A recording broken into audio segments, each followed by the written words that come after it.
할렐루야. 아멘. 오늘 우리 하나님 앞에 예배드리는 이 모든 것 너무너무 감사하고 감사해요. 오늘은 진정한 믿음, 여러 가지 있겠지만 진정한 믿음은 감사하는 믿음이다 라고 하는 것으로 같이 은혜를 상고하려고 해요. 저는 삶이 무감각해지고 그렇게 기력이 없을 때 한 번씩 탈북자들의 이야기를 들어요. 저희 자녀들도 그렇게 떨어져 있으면서 내가 왜 이것을 공부하는지, 내가 왜 일을 하는지 잘 모르겠다. 또는 다른 성도님들도 내가 살아가는 인생의 의미를 동기부여가 안 된다라고 하는 것들을 들을 때 우리는 세상을 향하여서 하나님의 말씀을 가진 자들로 자기 자신을 살아야 될 이유를 분명히 찾아야 됩니다. 그것이 우리가 해야 될 것이에요. 그래서 한 번씩 탈북자들의 이야기를 들으면 얼마나 내가 지금 감사한 가운데 살고 있는가 라고 하는 것을 보게 돼요. 한 탈북자가 이야기를 합니다. 당연히 누리는 것을 누리지 못하고 살아왔던 과거의 수십 년의 인생을 얼마나 안타깝게 생각하는지. 19세기에 발명된 전기잖아요. 1882년에 9월 4일에 그렇게 전기가 뉴욕에서 상업적으로 이렇게 에디슨이 성공을 해서 켰는데 지금 21세기가 되어도 19세기 말에 발견된 전기를 21세기가 되어도 제대로 사용하지 못하고 있는 북한의 그런 실정들을 그의 인생 빛이 없었던 시대들을 보면서 오늘 대한민국에서 누리고 있는 그것이 얼마나 감사인지. 감사는 깨달을 때 감사가 되는 것이에요. 우리가 가지고 있는 것이 다른 사람에게는 하잘것없이 보여요. 우리는 눈이 잘 보이지 않을 때 다른 사람들에 향하여서 잘 보는 것, 또 실명한 사람들 우리는 얼마나 하나하나씩이 가지고 있을 때 얼마나 감사한지. 잃어버리고 난 뒤에는 그걸 찾기 위해서 기적 같은 것을 얻기 위해서 기도하고 하지만 그것이 결코 쉽지 않습니다. 감사는 언제요? 깨달을 때 감사해요. 오늘 내가 깨달을 때 감사가 있는 것이지, 아무리 좋은 부모가 있고 아무리 필요한 걸 다 내줘도 깨닫지를 못하면 아무런 감사도 없고 오히려 원망과 불평만 있게 되는 것이에요. 우리는 성도는 항상 주님 안에서 나 자신을 보고 깨닫는 것이죠. 우리의 신앙, 감사는 깨닫는 것인데 또 진정한 감사는 진정한 믿음은 이런 어려운 가운데서도 감사를 깨닫는 것이에요. 진정한 믿음은 어려운 위기 가운데서 감사를 아는 것이다. 우리의 신앙 쉽지 않습니다. 또 인생의 본문을 통하여서 우리가 보면은 인생의 어둠을 지나가고 있는 이 다윗의 인생을 보게 될 것이에요. 시편은 몇 편까지 있어요? 150개의 시편, 150개를 모아서 넣었기 때문에 시편이라 라고 이렇게 이야기해요. 시 150개 중에서 3분의 1, 약 50개 정도가 종류로 따지면 비탄시, 애통하는 시, 탄원의 시라고 이야기해요.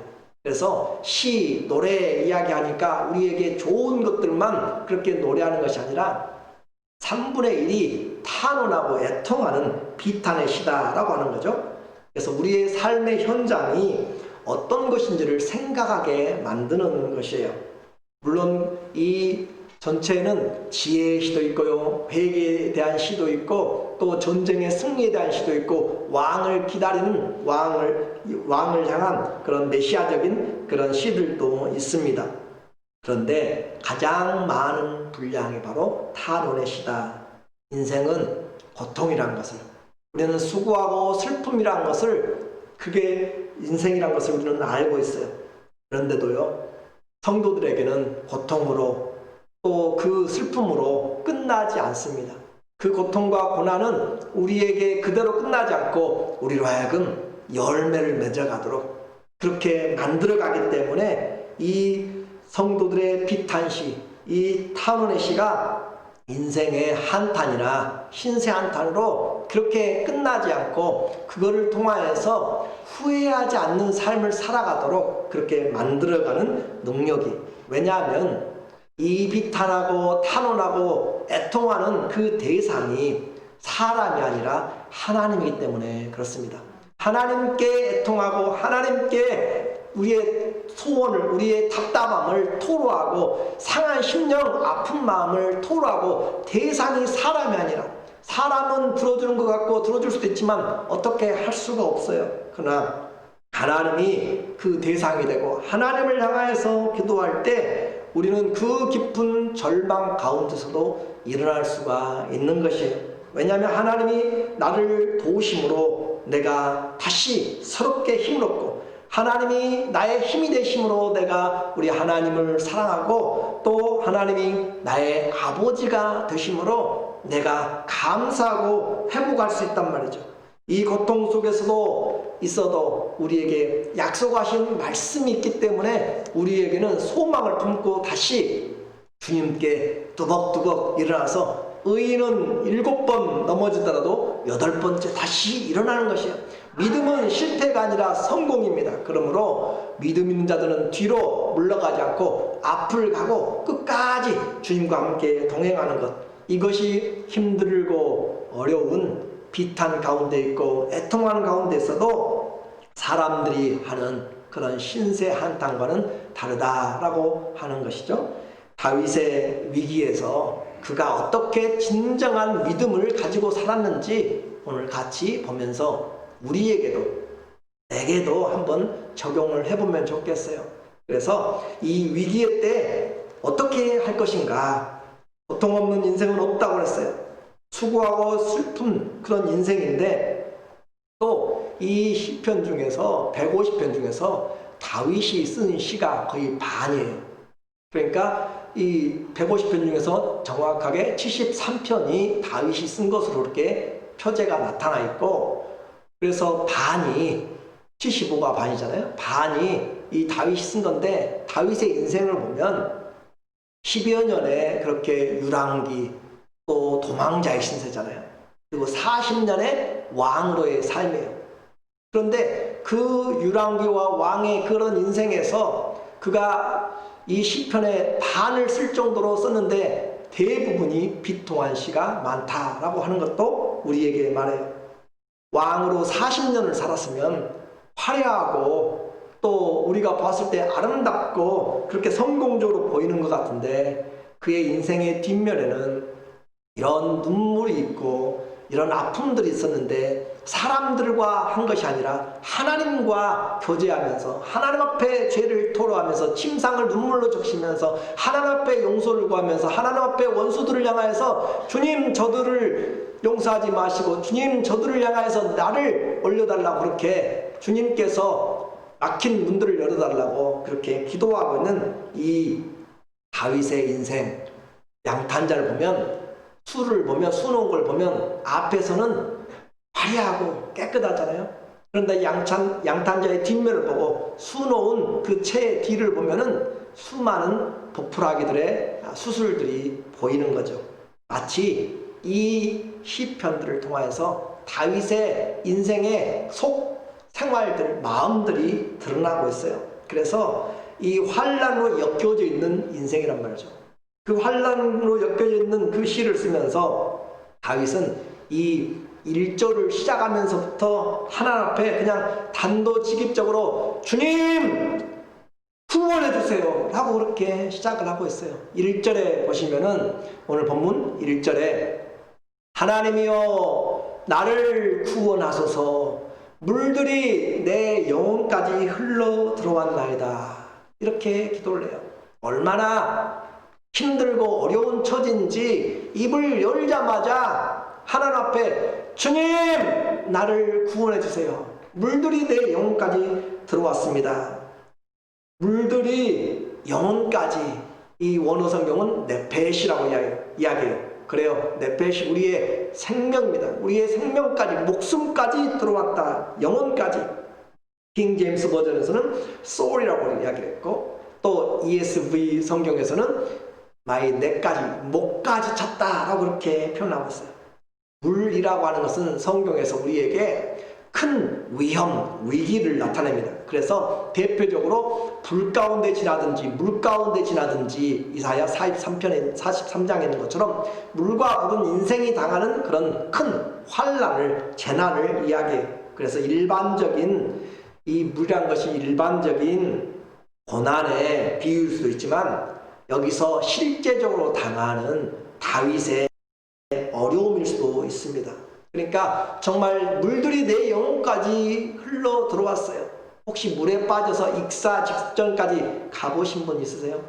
정말 거기까지 가서 생사의 기로에 서 있는 이 다윗의 모습, 2절을 보니까 2절에 보면 내가 설 곳이 없는 깊은 수렁에 빠지며 깊은 물에 들어가니 큰 물이 내게 넘치나이다 라고 이야기를 하고 있어요. 내가 설 곳이 없는 깊은 수렁에 빠졌다. 이 깊은 물은 히브리어로 마임 쉿볼레트인데 흘러 넘치는 시내. 이사야서 27장 10절에는 창이란 하수, 창이란 나일강의 유프라테스의 강물처럼 그런 창이란 하수를 표현할 때 이 깊은 물, 큰 물들을 표현을 하고 있습니다.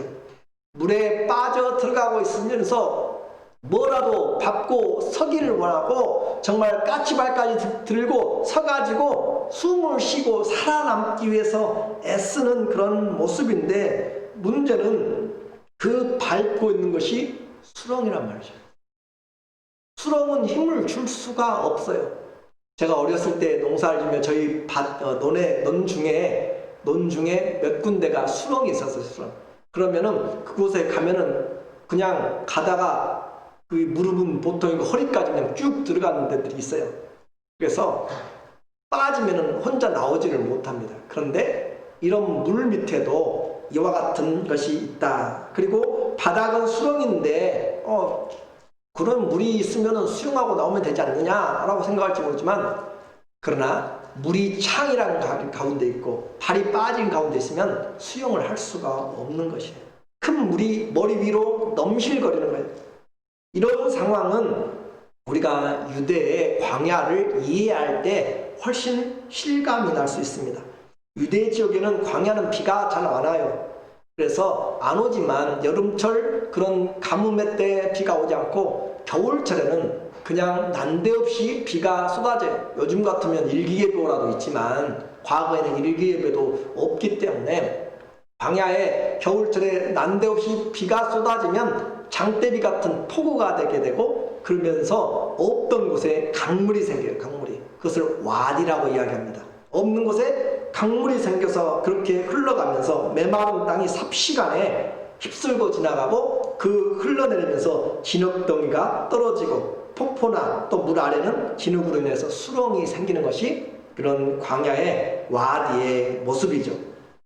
한국에서도 여름철에 게릴라성 호우로 인해서 계곡에 갇힌 자들 익사하는 사건들을 우리는 간혹 듣습니다.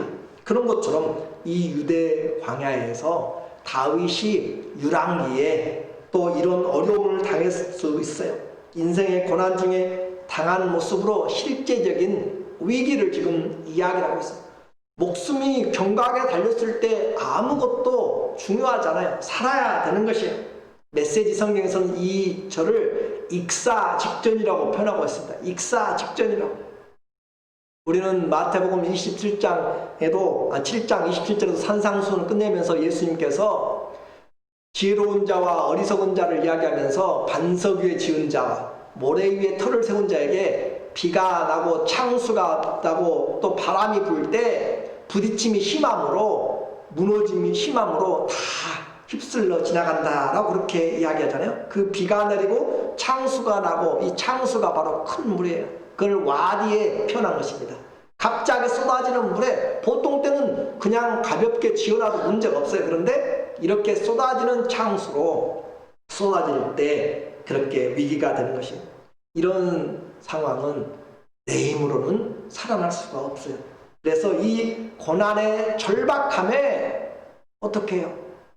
우리는 기도하는 것입니다. 그는 하나님 앞에 이 절박한 상황에서 다시 기도하는 것이에요. 3절에 우리에게 말하고 있어요. 3절을 보면 내가 부르짖음으로 피곤하여 내 목이 마르며 내 하나님을 바람으로 내 눈이 쇠하였나이다. 사역에서 이발 저발 옮겨가면서 그가 도망다니면서 또는 유랑하면서 그런 과정에서 정말 주님을 간절히 부르고 부르짖는데 기도의 응답이 속히 오지를 않는 것 같아요. 그래서 부르짖음으로 피곤하고 또 내 목이 다 타고 마르며 내 하나님을 바람으로 눈이 쇠약해서 잘 보이지 않는 그런 상황이죠. 살기 위해 몸부림치는 다윗의 환경 속에서 도움을 구하면서 기도하는 그 절박한 기도, 육체적으로 이미 탈진의 그런 상황이 가버린, 그래서 영혼까지 물이 들어왔고 목까지 차버린 죽음 직전까지 다가온 그런 상황이죠.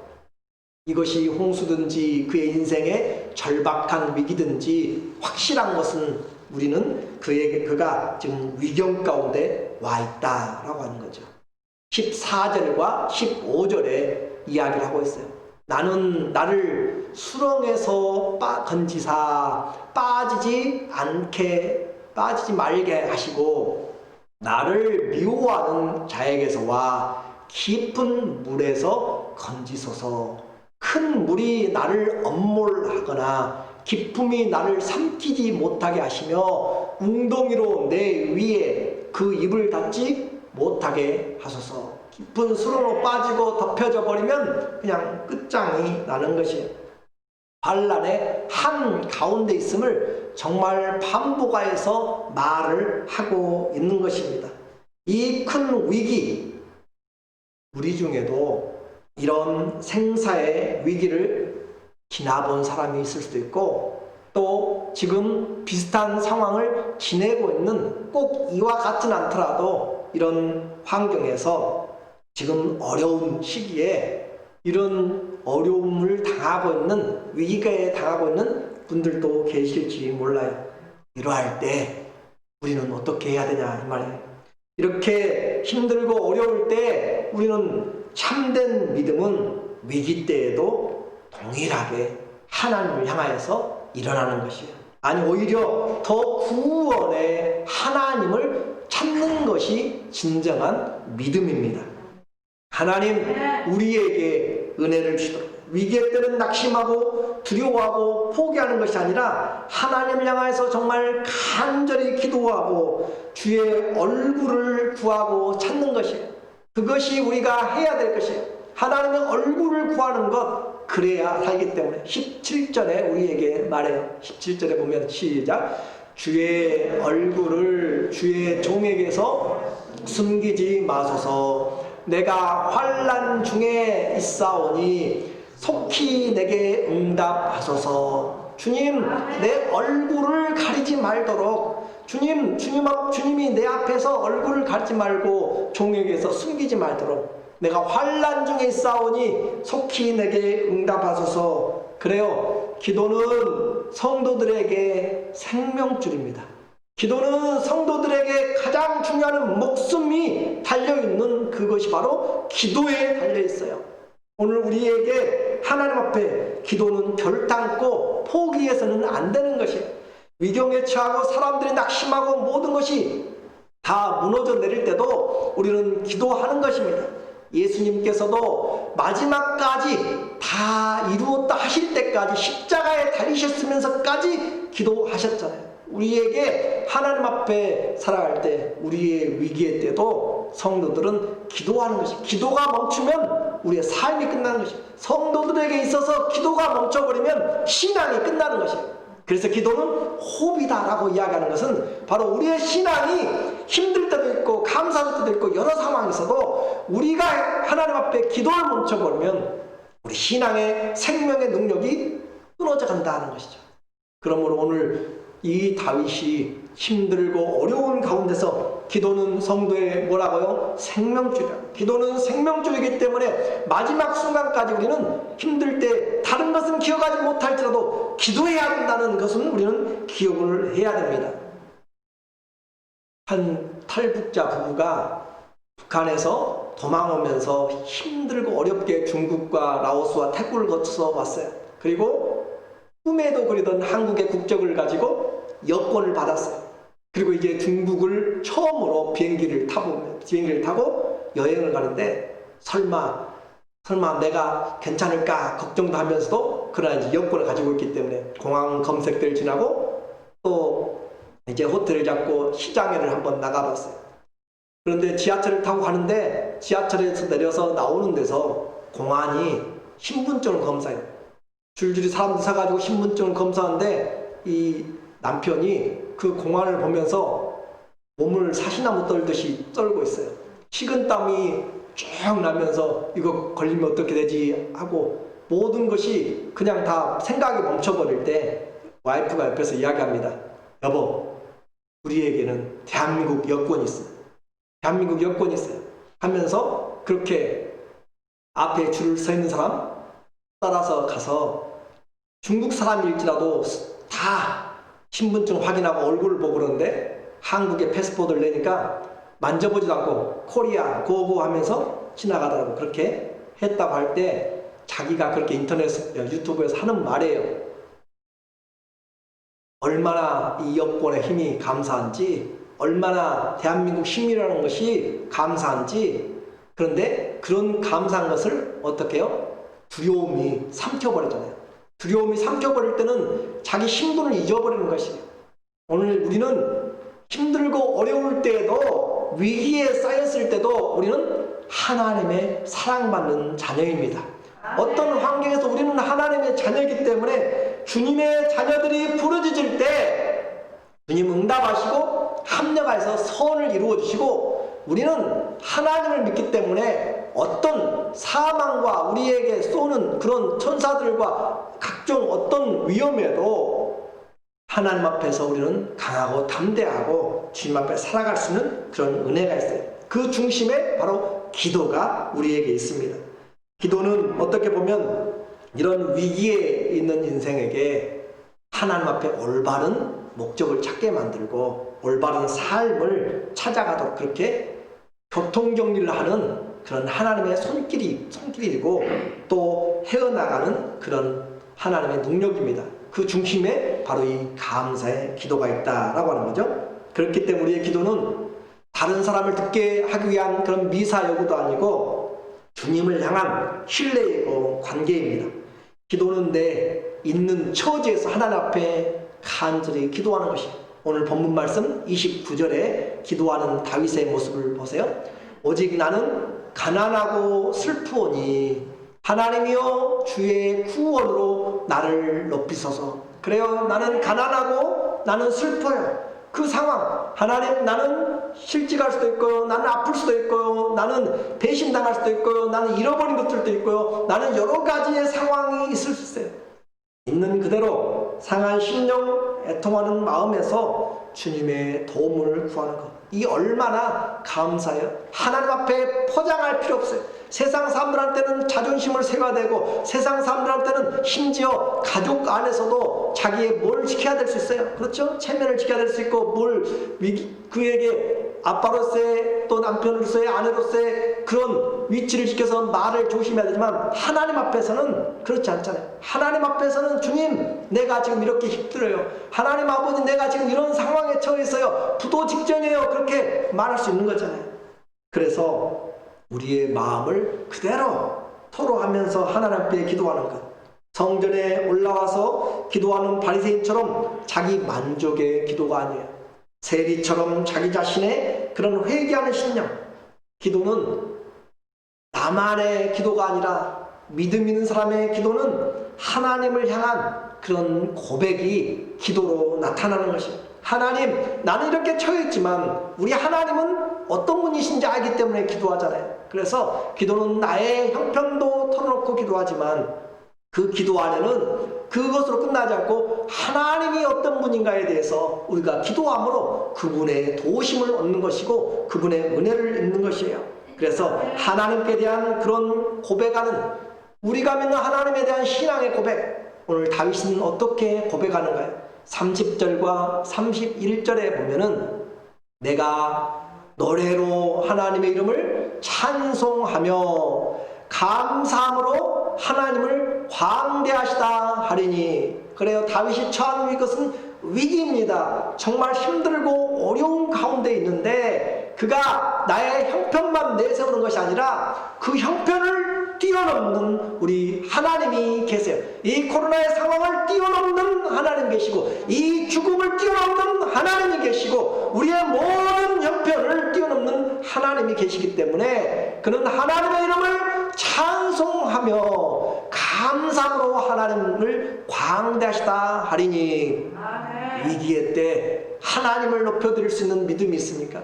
위기의 때에 하나님께 감사할 수 있는 그런 믿음이 있는지 오늘 우리에게 말해주고 있어요.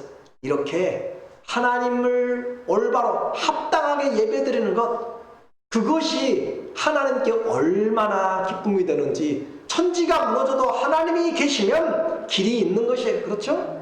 어린아이에게는 불가능하게 보여도 아버지에게는 충분한 아무것도 아닌 문제들이 많이 있어요. 그런 것처럼 하나님을 신뢰하는 자, 하나님을 하나님으로 인정하고 하나님을 감사하고 찬양하는 자, 그것이 하나님을 영광스럽게 하고 그분에게 하나님의 이름을 높여드림으로 우리에게는 큰 은혜가 되는 거죠. 그래서 이것이 31절에 소 곧 뿔과 굽이 있는 황소를 드림보다 여호와를 더욱 기쁘시게 함이 될 것임이라.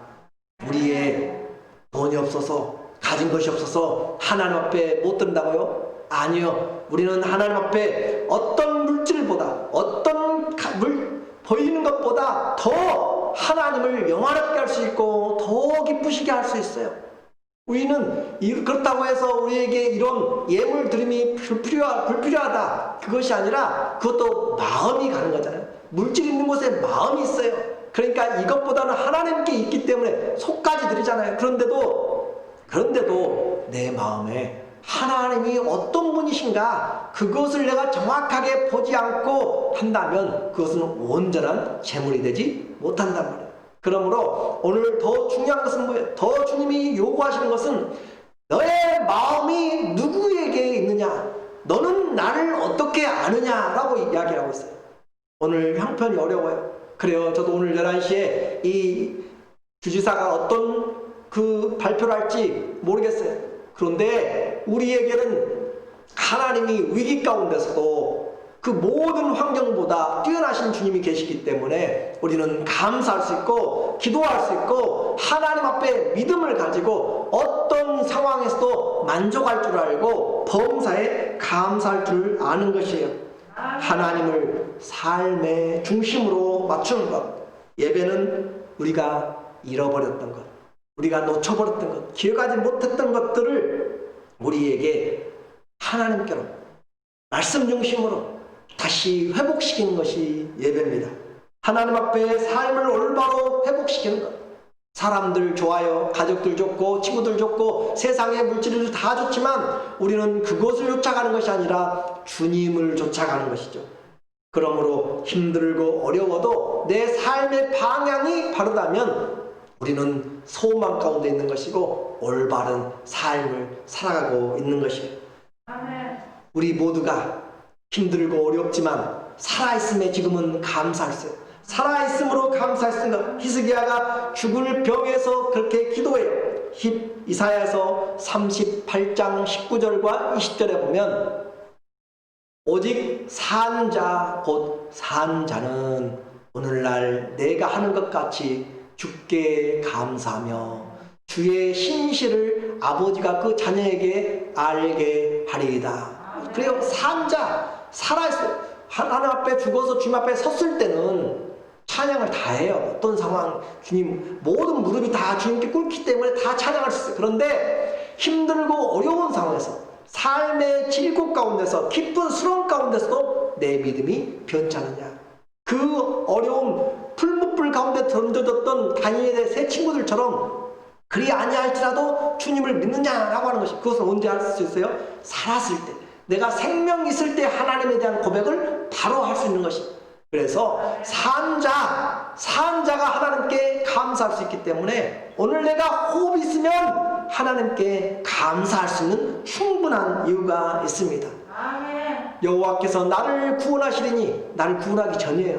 히스기야가 죽을 병에 걸렸어요. 근데 아직 살지 못했어요. 여호와께서 나를 구원하시니 우리가 종신토록 여호와의 전에서 수금으로 나의 노래를 노래하리로다. 그래요. 우리가 살아있음이 하나님께 감사요. 힘들고 어려워도 감사합니다. 물에 빠져 죽게 되었고 그 가운데 있을 때도 하나님께 기도함으로 요나가 감사의 기도를 하고 있어요. 요나서 2장 5절과 6절에 보니까 오늘과 비슷한 상황이 있어요. 요나가 물속에 바닷속에 빠져서 지중해 가운데 빠졌어요. 물이 나를 둘렀으되 영혼까지 하였사오며 영혼까지 둘렀고 이 요나는 실제적으로 바다 깊이까지 빠졌어요. 속까지.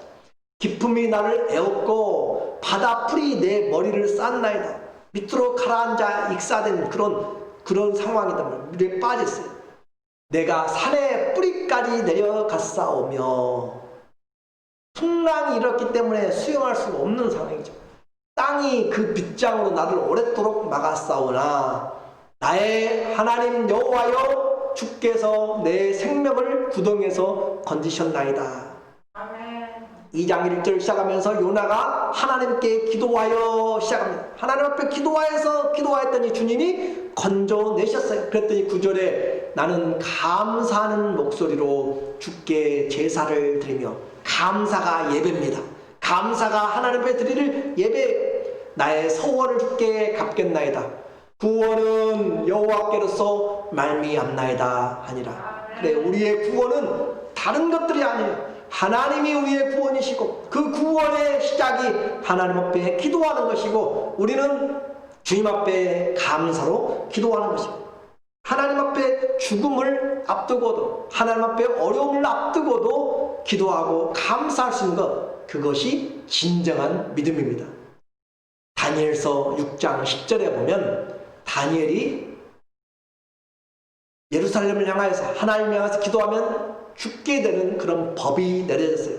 변개치 못할 그런 법이 내려졌음에도 불구하고 6장 10절에 다니엘이 이 조서의 어인이 찍힌 것을 알고도 자기 집에 돌아가서는 그 방의 예루살렘을 향하여 열린 창에서 전에 행하던 대로 하루에 3번씩 무릎을 꿇고 기도하며 그 하나님께 감사하였더라.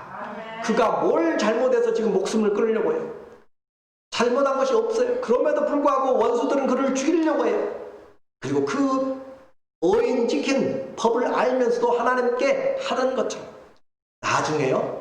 핍박이 다가오고 나중에 그리스도가 예수님이 가까이 올 그런 시기에 그때 가서 예수님 믿는다고요? 아니요. 힘들어요. 왜냐하면 하던 대로 선을 쌓은 선에서 선을 행하고 악을 행한 데서 악을 행하게 되고 믿음 있는 곳에서 믿음을 지키는 것이지 없던 믿음 갑자기 생기지 않습니다.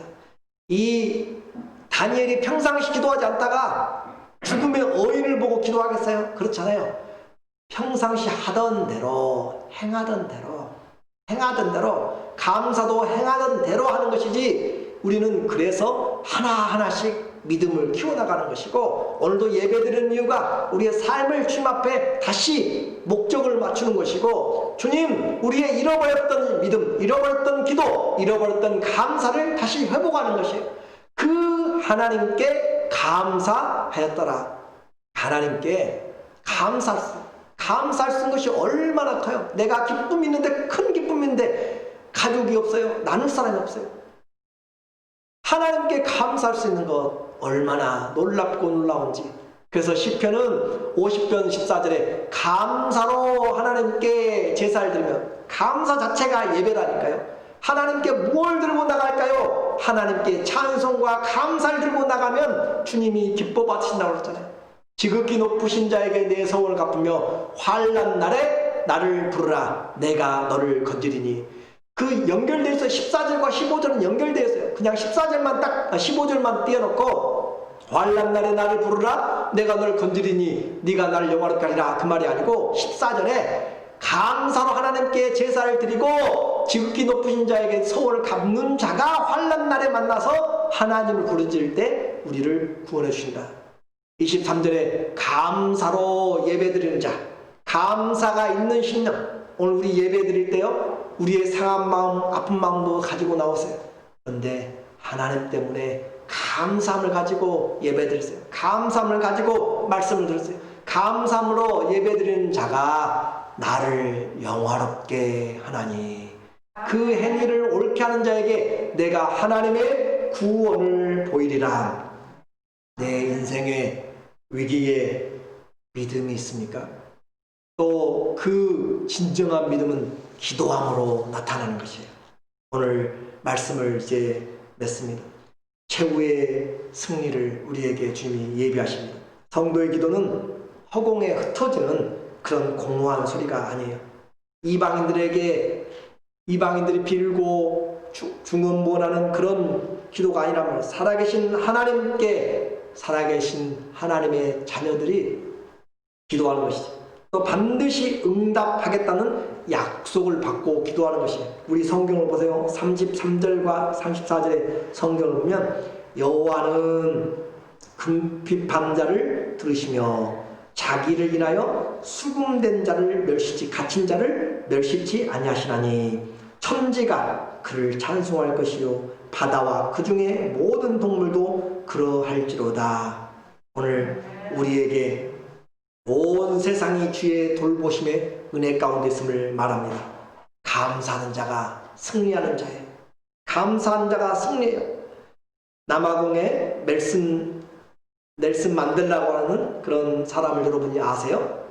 27년 동안 감옥살이를 했어요. 자유를 향한 머나먼 여정에서 백인들이 아프리카를 정복한 후에 350년간 흑인의 인종차별을 당하고 인권 유린에 대해서 인권 변호사로 그렇게 활약하다가 반역죄로 종신형을 받고 27년에 옥살을 하는데, 날마다 매를 맞고 고문을 당하고 또 죽음의 공포와 또 가족들과 동지들의 그런 고난을 견디면서 차갑고 외롭고 두려운 그런 삶을 지나면서도 그는 결코 포기하지 않는 것이 있었습니다.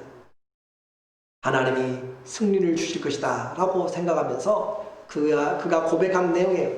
나는 감옥에서 하나님께 항상 감사했습니다. 하늘을 보고 감사하고, 땅을 보고 감사하고, 물을 마시며 감사하고, 음식을 먹으며 감사하고, 강제 노동을 할 때도 감사했습니다. 우리에게 감사하지 못할 환경은 없어요. 좋은 것에서, 가지고 있어서 만족스러워서 행복해서 감사가 아니라, 홀로 있고 매를 맞고 고문을 당하고 죽음의 위협에 있고 그런 절박한 상황에서 하늘을 보고 땅을 보고 물을 먹고 하면서 감사한 것, 잠시 남은 고난 중에도 감사가 있습니다. 그리 아니하실지라도 감사가 있어요. 오늘 시편은 36절까지 있는데 그 중에 28절이 고난에 대해서 이야기해요. 모든 사람은 문제가 있습니다. 그러나 성도는 환난 가운데 기도할 기회를 잡는 것이에요. 기도하되 하나님이 계심을 알기 때문에 원망으로 끝나지 않고 감사함으로, 찬송함으로 하나님의 자녀됨을 잊지 않고 기도하는 것이에요. 하나님을 바라는 자들이요, 환난 중에도 진정한 감사, 환난 중에도 진정한 믿음이 있는 자는 감사로 승리하는 자들입니다. 오늘 우리 모두가 하나님 앞에 믿음을 지켜서, 그 믿음은 감사가 있는 기도에서부터 시작합니다. 모두에게 이런 위기를 믿음으로, 감사로 승리하시기를 주의 이름으로 축원합니다. 아멘. 우리 함께 기도해